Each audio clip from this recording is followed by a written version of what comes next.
Hi friends, this is CA Shubhi Agarwal and today I'll be continuing further with Unit 1 um of Indian Contract Act 1872 Nature of Contracts। तो हमने इससे पहले जो lectures थे उसमें discuss किया था व्हाट इज़ अ कॉन्ट्रैक्ट, फिर उसके बाद difference between agreement and a contract, essentials of a valid contract, and then the types of contract. After that we have discussed about the proposal, offer and classification of offer, essentials of an offer and everything regarding offer, invitation to offer, etc. Now in this video I'll be covering acceptance and further in this unit, and आज मेरा motive है कि इस unit को ख़त्म कर देते हैं क्योंकि बहुत टाइम से चल रही है। ठीक है, तो आज हम इस यूनिट को ख़त्म कर देंगे। तो let's start with acceptance. So definition of acceptance, act में क्या दिया हुआ है? In terms of section 2B of the act, the term acceptance is defined as follows: when the person to whom the proposal is made signifies his assent thereto, proposal is said to be accepted. The proposal when accepted becomes a promise. ठीक है, तो जब एक person, when the person to whom the proposal is made, जिसको proposal किया होता है, signifies is assent thereto, वो अपना असेंट दे देता है, मतलब अपनी हाँ कर देता है, असेंट दे देता है उस चीज़ में, proposal is said to be accepted, proposal को हम एज एक्सेप्टेड मान लेते हैं, और जब प्रपोजल एक्सेप्ट हो जाता है then it becomes a promise. ठीक है, तो अब हम एनालाइज करते हैं इस डेफिनेशन को। क्या बोलती है हमारा material? When the person to whom the proposal is made, for example, if A offers to sell his car to B for 2 lakh, here proposal is made to B. ठीक है, B को proposal कर दिया, A ने offer किया B को। ठीक है, the person to whom the proposal is made, that is B in the above example, and if B signifies his consent to that proposal, then we say that B has signified his consent on the proposal made by A. ठीक है, clear है, कुछ भी इसमें difficult नहीं है। When B has signified his consent on that proposal, we say that the proposal is said to be accepted. जब उसने अपनी कंसेंट दे दी है उस प्रपोजल पे, कंसेंट मतलब होता है अपनी यस बोल दिया है, इस प्रपोजल को एक्सेप्ट कर लिया है, देन उसको हम एक्सेप्टेड मानते हैं, और जब प्रपोजल एक्सेप्ट हो जाता है, एक्सेप्टेड प्रपोजल बिकम्स प्रॉमिस। ठीक है, अब relationship between offer and acceptance. अब इसमें एक पैरा दिया हुआ है, देखते हैं इसमें क्या लिखा हुआ है। According to sir William Anson, acceptance is to offer what a lighted matchstick is to the train of a gunpowder. तो एक ये मेटाफर टाइप का है कि acceptance to an offer is a lighted matchstick to the train of gunpowder. So train of gunpowder यहाँ पे offer बोला गया है, और एक लाइटेड मैचस्टिक को एक्सेप्टेंस से कंपेयर किया गया है। The effect of this observation is that what acceptance triggers cannot be recalled or undone, but there is a choice to the person who had the train to remove it before the match is applied. ठीक है, ये आप पढ़ लेना, metaphor है जिसमें मतलब एक ऑफ़र को एक गन पाउडर से और एक एक्सेप्टेंस को एक मैच से कंपेयर किया गया है कि जब तक वो तीली नहीं जलेगी, लाइटेड मैचस्टिक नहीं जलेगी, तब तक वो गन पाउडर कोई काम का नहीं है। ठीक है, अब अगर आगे आ जाते हैं legal rules regarding a valid acceptance. What are the legal rules regarding the valid acceptance, देखते हैं। Number 1 is acceptance can be given only by the person to whom the offer is made. ठीक है, acceptance जिस person को offer दिया जा रहा है सिर्फ वही कर सकता है, ये नहीं कि हम किसी और को ऑफ़र कर रहे हैं और एक्सेप्ट कोई और कर रहा है। That is not the case. To whom the offer is made, only that person is live, वो can only accept the offer. In case of specific offer, it can be accepted only by the person to whom it is made. ठीक है, specific offer की बात हो रही है, general तो public के लिए पूरा होता है, लेकिन जो स्पेसिफिक ऑफ़र है जिस पर्सन को किया जाता है सिर्फ वही उसको एक्सेप्ट कर सकता है। इस केस लॉ दिया है इसमें Bolton versus Jones. These case laws are important, you can just refer them. These were the case laws जिसके बेसिस पे चीज़ें क्लियर हो जाती हैं। और इसमें फैक्ट्स क्या थे केस के? Bolton bought a business from Brocklehurst, Jones was Brocklehurst creditor, placed an order with Brocklehurst for the supply of certain goods. ठीक है, तो जोन्स ने जो कि ब्रोकलहर्स्ट का क्रेडिटर था, placed an order for with Brocklehurst for supply of certain goods. ठीक है, Bolton supplied the goods even though the order was not in his name. Bolton ने सप्लाई कर दिए गुड्स। ठीक, Jones refuse to pay Bolton for the goods because by entering into contract with Brocklehurst he intended to set off his debt against the Brocklehurst held. An offer was not made Bolton, therefore there was no contract between Bolton and Jones। ठीक है, अब उसने जो Bolton था वो creditor, जो Bolton Jones था, ठीक है, उसने एक ऑर्डर प्लेस किया जो कि ब्रॉकलहर्स्ट का क्रेडिटर था। उसने सोचा कि मैं ऑर्डर प्लेस करूँगा तो जो भी उसकी डेट है वो उससे सेट ऑफ हो जाएगी, बट बोल्टन ब्रॉकलहर्स्ट की जगह बोल्टन ने सप्लाई कर दिए गुड्स। तो given this was not a valid, this was not considered a contract because जिसको ऑफ़र किया था उसने एक्सेप्ट नहीं किया, किसी और पर्सन ने एक्सेप्ट कर लिया, so this is not an offer. So this is one of the case. लेकिन जो जनरल ऑफ़र है that can be accepted by any one who has the knowledge of the offer. This was given in Carlyle versus Carbolic Smoke Ball Company case. Now these are very famous case laws. If you ever read these case in detail, then you will consider these are the these are the cases usually landmark cases होते हैं जो कि बहुत time से यही cases चलते आ रहे हैं जिनके बेसिस पे जजमेंट्स होते आ रहे हैं। ठीक है, acceptance must be absolute and unqualified. Second is acceptance must be absolute and unqualified. As per section 7 of the act, acceptance is valid only when it is absolute and unqualified and is also expressed in some usual and reasonable manner unless the proposal prescribes the manner in which it must be accepted. If the proposal prescribes the manner in which it must be accepted accordingly. ठीक है, जो acceptance है वो absolute होनी चाहिए, unqualified होनी चाहिए। ठीक है, इसका मतलब क्या है? M offer to sell his land to N for euro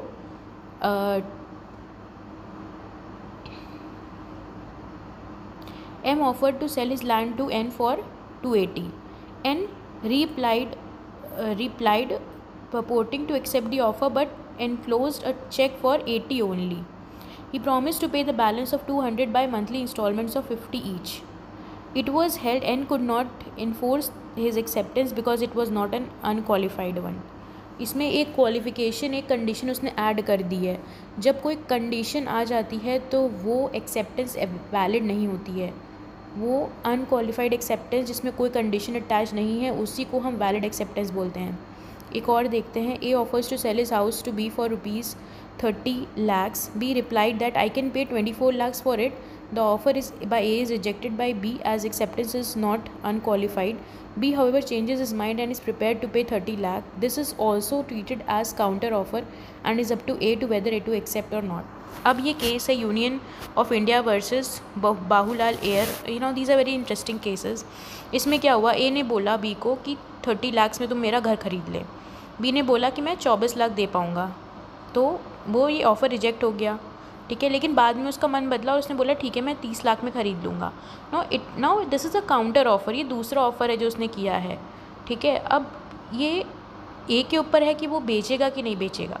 ठीक है, अब एग्जाम्पल है, A inquires from B will you purchase my car for ₹2 lakh।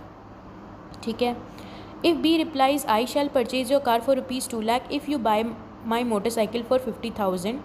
ठीक है, कंडीशन अटैच कर दी। Here B can not be considered to have accepted the proposal.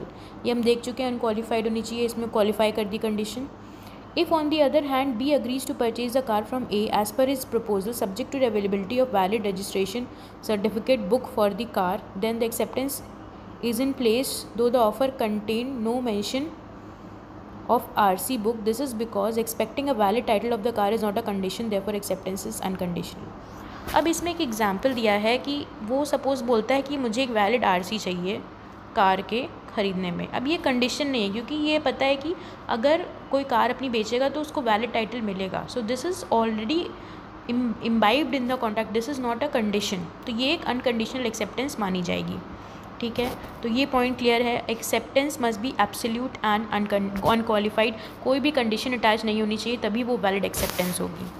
अब आते हैं थर्ड पॉइंट पे, the acceptance must be communicated. Now this is very important.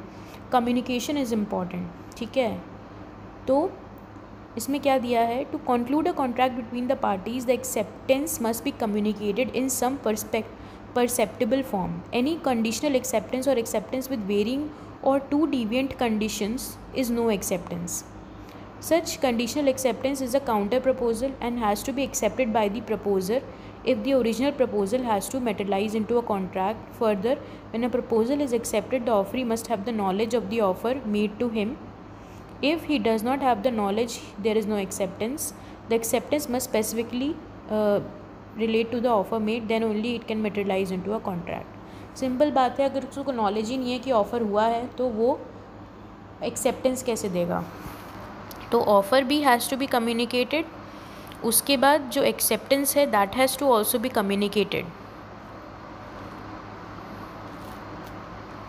जो offeree है उसके पास नॉलेज होनी चाहिए about the offer made to him, ठीक है।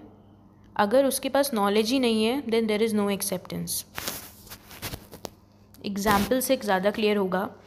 Facts of the case Brogden versus Metropolitan Railway company, this is 1877। B a supplier sent a draft agreement relating to the supply of coal to the manager of railway company with Metropolitan Railway for his acceptance, ठीक है। तो B ने भेजे draft agreement relating to the supply of coal to the manager of railway company with Metropolitan Railway for his acceptance. The manager wrote the word approved on the same and put the draft agreement in the drawer of the table, intending to send it to the company solicitor for a formal contract to be drawn up. By the oversight of the draft agreement remained in the drawer held there was no contract as the manager did not communicate the acceptance. Simple सा case है, उसने approved करके उसको drawer में डाल दिया manager ने, जो भी वो एक्सेप्टेंस थी उसकी। अब उसने कम्युनिकेट ही नहीं करी। जब अगली पार्टी को पता ही नहीं है कि उसने एक्सेप्ट कर लिया है तो how will it conclude into a contract, ठीक है। तो where an offer made by the intended offeree without the knowledge that the offer has been made to him can not be deemed as acceptance thereto, ठीक। भगवान दास versus Girdhari Lal.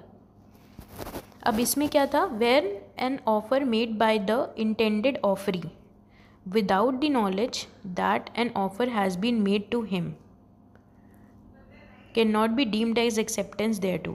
अगर उसको पता नहीं है कि ऑफ़र उसको किया गया है और उसने एक्सेप्ट कर लिया है उसको, तो जब उसको पता ही नहीं ऑफ़र उसको किया गया है तो how can he accept that, ठीक है। क्लियर है।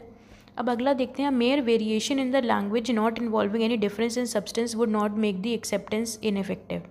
अगर थोड़ी बहुत लैंग्वेज में वेरिएशन है तो इसका ये मतलब नहीं कि एक्सेप्टेंस इनइफेक्टिव हो जाएगी। फॉर एग्जाम्पल देखते हैं, A proposed B to marry him, A ने बी को प्रपोज किया। B informed A sister that she is ready to marry him but his sister didn't inform A about the acceptance of the proposal. There is no contract as acceptance was not communicated to A, ठीक है। इसमें communication नहीं हुआ तो ये एक valid acceptance नहीं है। तो घूम फिर के बात ये आती है कि एक्सेप्टेंस को कम्युनिकेट करना ज़रूरी है, ठीक है। अब अगला आता है, acceptance must be in a prescribe mode, where the mode of acceptance is prescribed in the proposal it must be accepted in that manner, ठीक है। जब प्रपोजल में लिखा गया है कि एक्सेप्टेंस को एक पर्टिकुलर फॉर्म में देना है तो उसी फॉर्म में वो एक्सेप्टेंस मान्य होगी। But if the proposer does not insist on the proposal being accepted in a manner described after it has been accepted otherwise that is not in the prescribed manner, the proposer is presumed to have consented to the acceptance. लेकिन जो अगर proposer है does not insist on the proposal being accepted in the manner prescribed after it has been accepted otherwise, अगर accepted हो गई है और उसने इंसिस्ट नहीं किया कि उसी फॉर्म में होनी चाहिए तो भी फिर उसको हम एक्सेप्टेंस ही मानेंगे। एग्जाम्पल देखते हैं, if the offeror prescribe acceptance through messenger and offeree sends acceptance by email. Offeror ने बोला कि मुझे एक्सेप्टेंस मैसेंजर के थ्रू चाहिए, लेकिन ऑफरी ने क्या किया, एक्सेप्टेंस दे दी मेल के थ्रू। There is no acceptance of the offer if the offeror informs the offeree that the acceptance is not according to the mode prescribe, ठीक है। उसने बोला कि मैसेंजर पे चाहिए, उसने ईमेल पे दे दी। अगर ऑफरर बोलता है कि तुमने मैसेंजर ईमेल पे भेजी इसलिए एक्सेप्टेंस वैलिड नहीं है तो ये वैलिड नहीं होगी। लेकिन लेकिन अगर ऑफरर ये fail to do so, it will be presume that it has accepted the acceptance and it will valid contract will arise. लेकिन अगर जो ऑफरर है वो नहीं कम्युनिकेट करता है कि उसको जो है एक्सेप्टेंस पर्टिकुलर मोड में चाहिए थी and he is not accepted that acceptance, तो वो एक वैलिड एक्सेप्टेंस ट्रीट कर ली जाएगी। अगला है time. Acceptance must be given with in a specified time limit if any, and if no time is stipulated, acceptance must be given within a reasonable time and before the offer lapses. What is a reasonable time is nowhere defined in the law and is thus would depend upon the facts and circumstances of the particular case. ठीक है, acceptance जो है within a limited time frame में हमें देनी है। ठीक है, कोई टाइम लिमिट स्टिपुलेटेड नहीं है तो रीज़नेबल टाइम में देनी है। रीज़नेबल टाइम क्या है वो कहीं लॉ में डिफाइन नहीं है, that will depend upon the circumstances of the case. Example देखते हैं। A offer to sell B 50 kgs of bananas at ₹500। B communicated the acceptance after 4 days। ठीक है, such an offer such is not a valid contract as bananas being perishable items would not stay for the period of a week. 4 days is a reasonable time in this case. ठीक है, तो ए ने बोला B को 50 kg banana तुम ले लो at 500 at ₹500। B communicated the acceptance after 4 days, तो इसमें वैलिड ही नहीं होगा क्योंकि वो बनाना तो पेरिशेबल है, तो रीजनेबल टाइम ख़त्म हो गया है, तो ये वैलिड नहीं होगा। आगे देखते हैं। A offers B to sell his house at ₹20 lakhs। B accepted the offer and communicated to A after 4 days। Held the contract is valid as 4 days can be considered as reasonable period of time for sale of house। तो ये house के case में वो reasonable period of time मान लिया जाएगा, तो ये एक वैलिड कॉन्ट्रैक्ट में कन्वर्ट हो जाएगा। अब जो बहुत इम्पोर्टेंट एक आता है एक्सेप्टेंस में, जिसके केस लॉ भी बहुत इंटरेस्टिंग है। Mayor silence is not acceptance. The acceptance of the offer cannot be implied from the silence of the offeree or his failure to answer unless the offeree has in any previous conduct indicated that his silence is the evidence of acceptance। Mayor silence को acceptance नहीं मान सकते हैं। अगर कोई चुप है, कोई उसने जवाब नहीं दिया है या फिर उसने आंसर नहीं किया है, तो इसका मतलब ये नहीं कि वो एक्सेप्टेड ऑफ़र है। केस लॉ देखते हैं, ज़्यादा क्लियर होगा। फेल्टहाउस वर्सेस बेंडले 1862। इसमें क्या था, F uncle offered to buy his nephew horse for 30, saying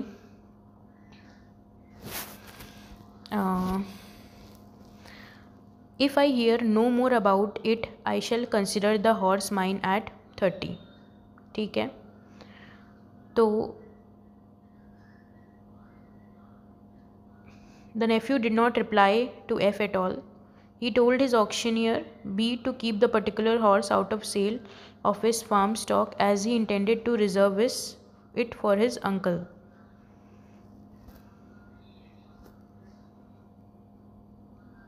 ठीक है,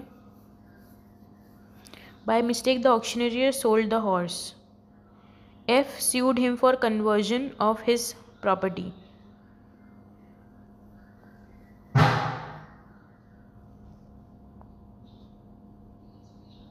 Held F could not succeed as his nephew had not communicated the acceptance to him। ठीक है, अब इस केस लॉ में क्या हुआ, F जो अंकल थे उन्होंने बोला कि उसे नेफ्यू को हॉर्स ख़रीदना है 30 में।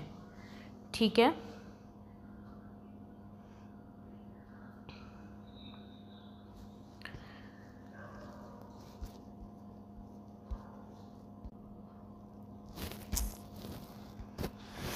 ठीक है, तो इसमें क्या हुआ था कि F जो अंकल है उसने बोला था नेफ्यू से कि वो उसका हॉर्स ख़रीद लेगा 30 पाउंड में, और ये उसने बोला था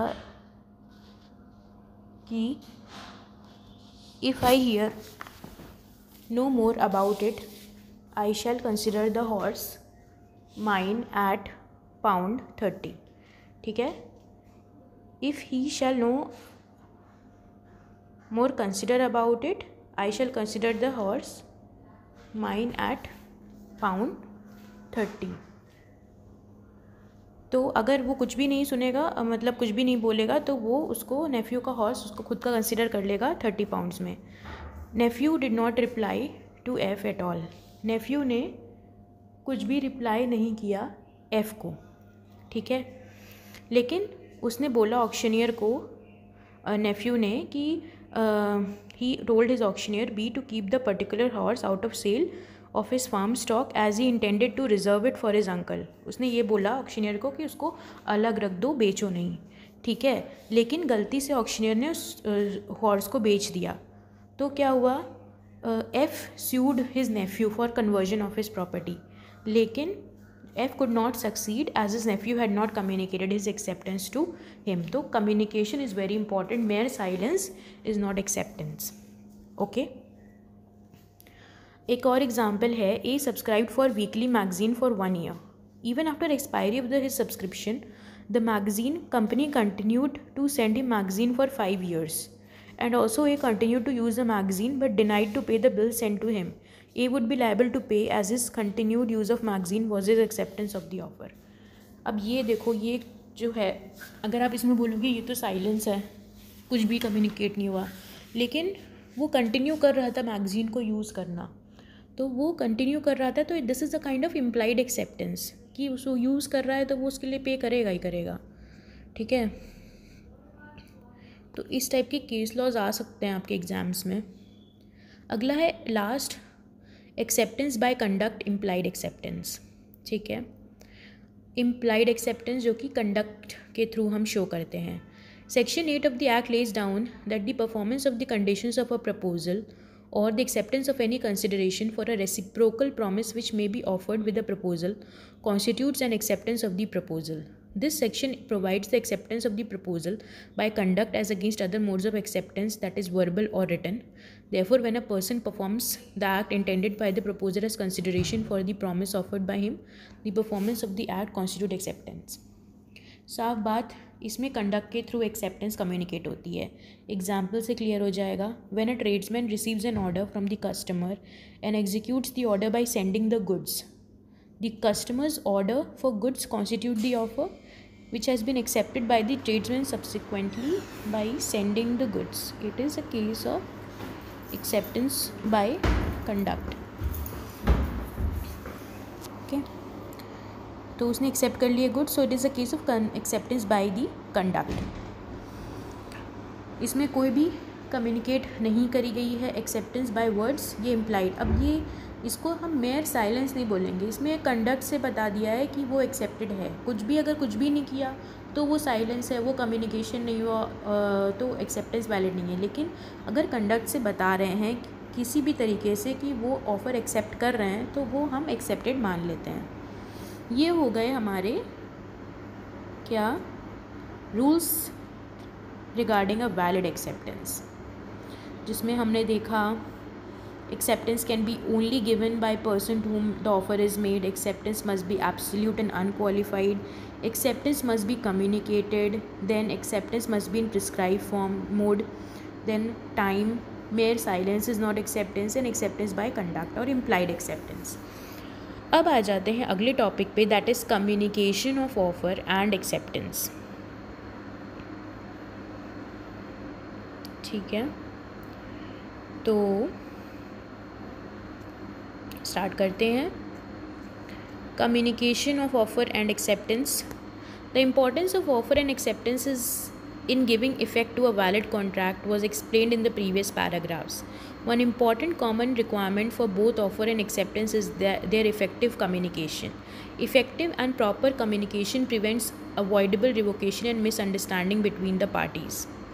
ठीक है.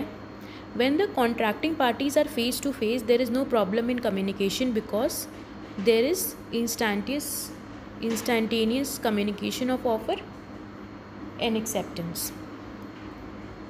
In such a case, the question of revocation does not arise since the offer and acceptance are made instantly. लेकिन डिफ़िकल्टी कब अराइज होती है? when the contracting parties are at a distance and they utilize the service of the post office, telephone, email. और इस cases में it is very much relevant for us to know the exact time when the offer or acceptance was made and complete.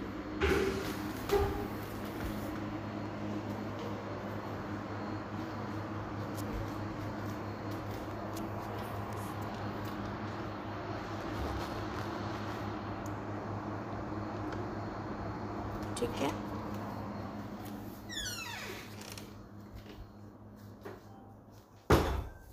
the communication of offer, in terms of section 4 of the act, the communication of offer is complete when it comes to the knowledge of the person to whom it is made. Communication of offer कब complete होता है? When it comes to the knowledge of the person to whom it is made. For example, where A makes a proposal to B by post to sell his house for 5 lakhs, and if the letter containing the offer is posted on 10th March and if the letter reaches B on 12th March, the offer is said to have been communicated on 12th March when the B received the letter. Now this is very important. इसका कहने का मतलब ये है कि जिस दिन पता चलेगा जिसको ऑफ़र किया गया है उस ऑफ़र के बारे में, उस दिन कम्युनिकेशन वैलिड होगी, उस दिन वो माना जाएगा. ठीक है, तो अगर ए ने बी को कोई लेटर भेजा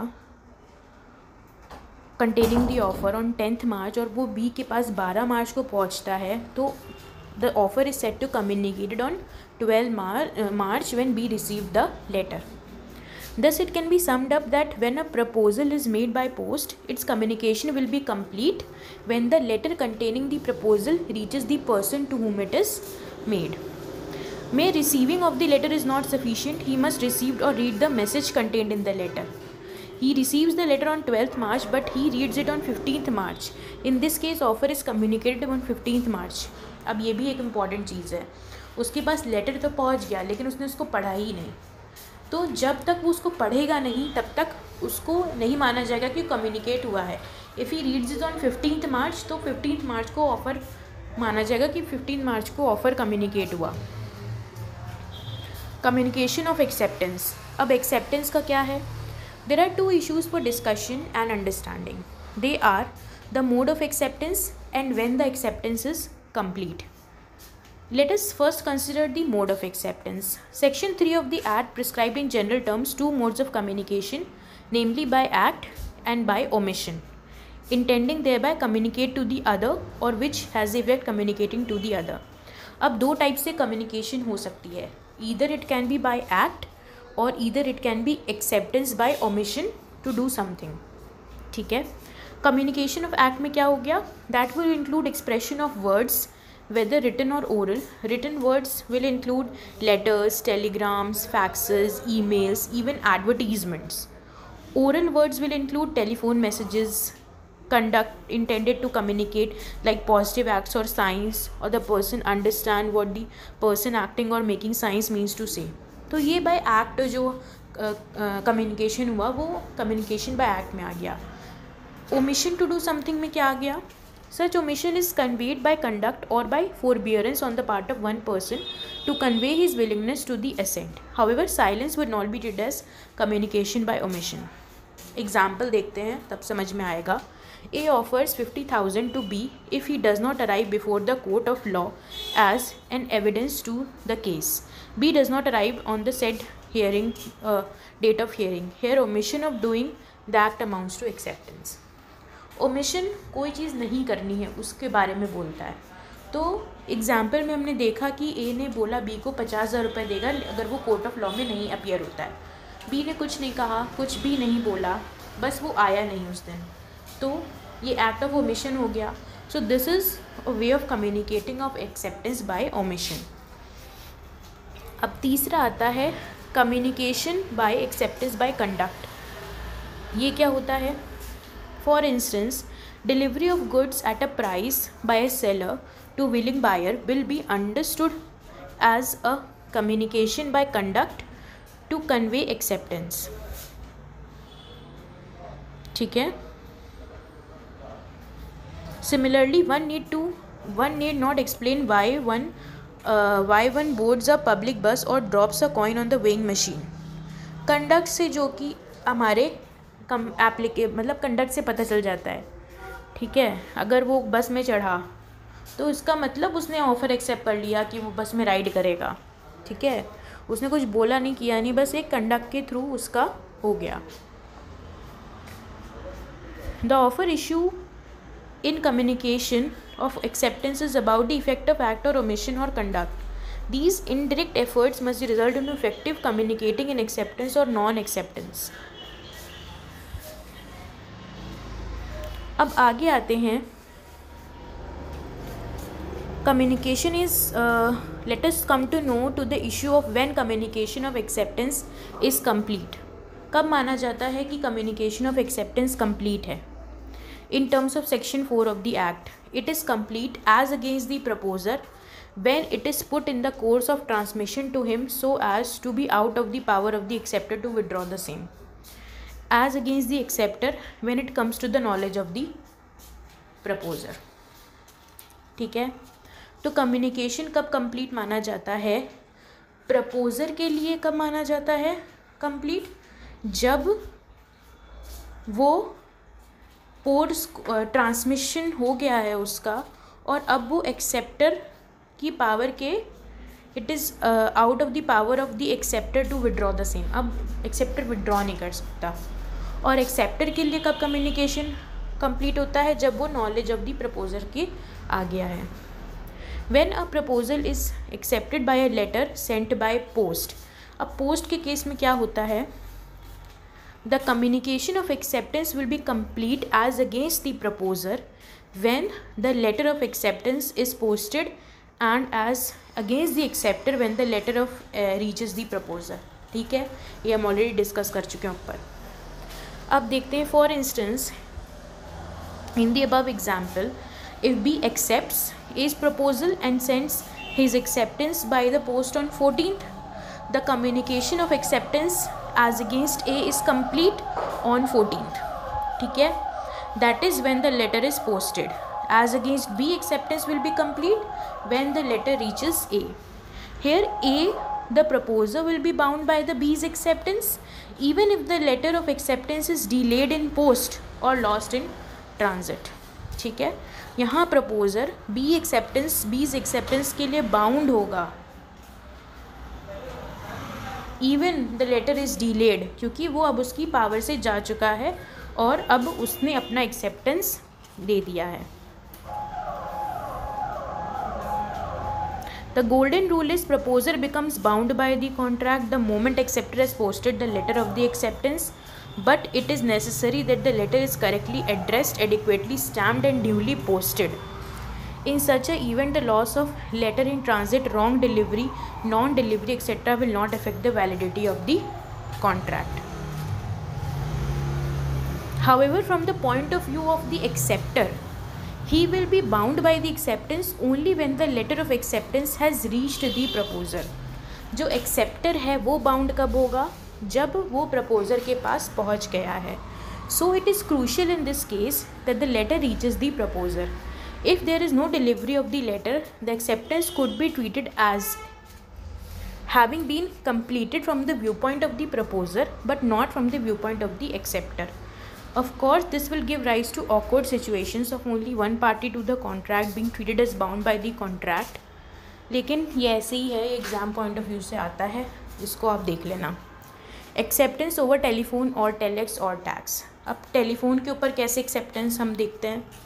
When an offer is made of instantaneous communication like telex, telephone, fax or through email, the contract is only complete when the acceptance is received by the offeree and the contract is made at the place where the acceptance is received. However, in case a call drops and disturbances in the line, there may not be a valid contract. तो जब offer को acceptance मिल गई है, तब जब उसको communicate हो गई एक्सेप्टेंस रिसीव हो गई है ऑफ़र को, तब वो कॉन्ट्रैक्ट बन जाता है. और जहाँ पे रिसीव हुई है एक्सेप्टेंस, वो जगह contract, that will be the place of the contract. लेकिन अगर कोई डिस्टर्बेंसेस होते हैं टेलीफोन वगैरह में, तो वो वैलिड कॉन्ट्रैक्ट नहीं है. Communication of special conditions. Sometimes there are situations where there are contracts with special conditions. These special conditions are conveyed tacitly, and the acceptance of these conditions are also conveyed by the offeree, again tacitly or without him even realizing it. Example देखते हैं. When a passenger undertakes a travel, the condition of travel are printed at the back of the tickets. Sometimes these special conditions are brought to the notice of the passenger, sometimes not.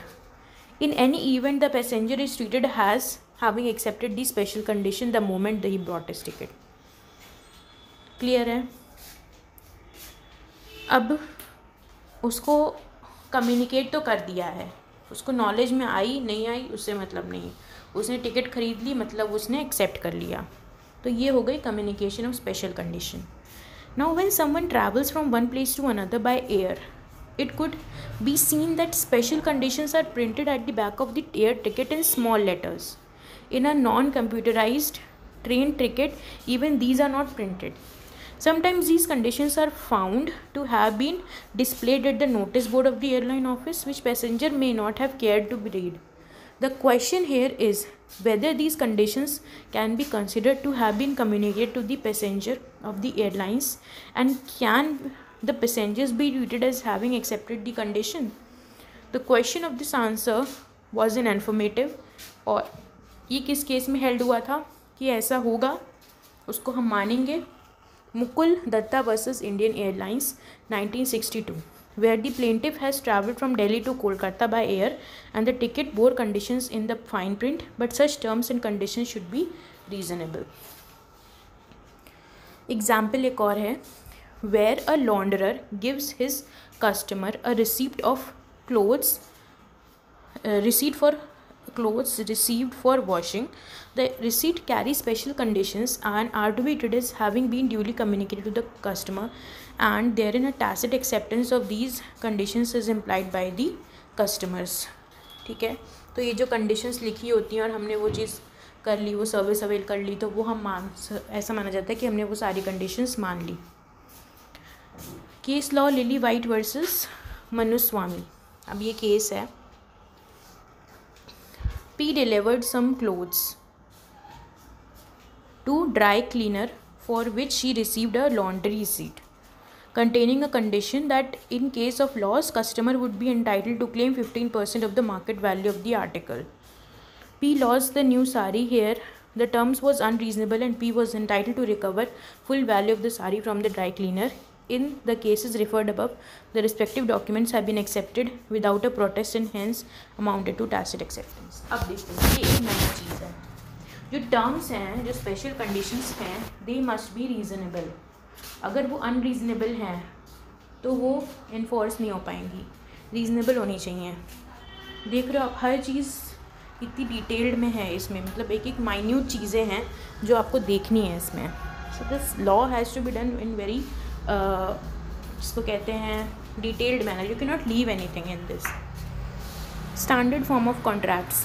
It is well established that a standard form of contract may be enforced on another who is subjectively unaware of the contents of the contract, provided the party wanting to enforce the contract has given notice which in the circumstances of the case is sufficiently reasonable. But the acceptor will not incur any contractual obligation if the document is so printed and delivered to him in such a state that it does not give reasonable notice on the face that it contains special condition. In this connection, let us consider a converse situation. A transport carrier accepted the goods for transport without any conditions. Subsequently, he issued a circular to the owners of the goods limiting his liability for the goods. In such a case, since the special conditions were not communicated prior to the date of the contract, it was not binding on the owners. This is Raipur Transport Company versus Ghanshyam. Now you know the best part about the Indian Contract Act when you read in this book are the case losses. सबसे interesting case losses हैं. Case laws अगर आपके दिमाग में हैं, आपको याद हैं, आपने समझे हुए हैं, तो आपको कोई दिक्कत नहीं आएगी. तो इसमें मगिंग अप पॉसिबल नहीं है, आपको समझ के ही करना पड़ेगा इस कॉन्ट्रैक्ट एक्ट को. ठीक है, तो अभी ये देखो एक केस लॉ है जो कि है Raipur transport company versus Ghanshyam. इसमें ये बताया गया है कि एक ट्रांसपोर्टर, ठीक है, उसने कोई भी terms at the time of transport का जब उसने शिपमेंट लिया नहीं कम्युनिकेट किए थे। बाद में उसने एक सर्कुलर निकाला जिसमें अपनी लाइबिलिटी लिमिट करके उसने अपनी लाइबिलिटी को लिमिट कर दिया। अब इसमें ये बोला है कि जब रीजनेबली कम्युनिकेट नहीं किए terms at the time of the offer तो वो कंसिडर नहीं होंगे। तो रीजनेबली कम्युनिकेट होने चाहिए, लेजिबल होने चाहिए जो टर्म्स एंड कंडीशंस हैं, ठीक है। आगे आ जाते हैं communication of performance, revocation of offer and acceptance, और बस 2 टॉपिक्स और बचे हैं। I think if I'll complete these 2 topics, communication of performance and revocation of offer and acceptance, तो ये वीडियो काफ़ी बड़ा हो जाएगा और आपको मे भी समझ में भी ना आए, तो आई एम सो सॉरी। मैंने शुरू में बोला था कि मैं इसको कंप्लीट कर दूंगी, लेकिन पक्का ये नेक्स्ट वीडियो में कंप्लीट हो जाएगा। It won't take much time. 2 ही टॉपिक्स बचे हैं, communication of performance and revocation of offer and acceptance, जिसके बाद ये यूनिट ख़त्म हो जाएगी। सो thank you so much for watching. I hope these videos are of some help to you. Please give your feedbacks in the comments. It will feel nice. And subscribe to my channel for more such videos. I hope they are of some help to you. Thank you so much for watching.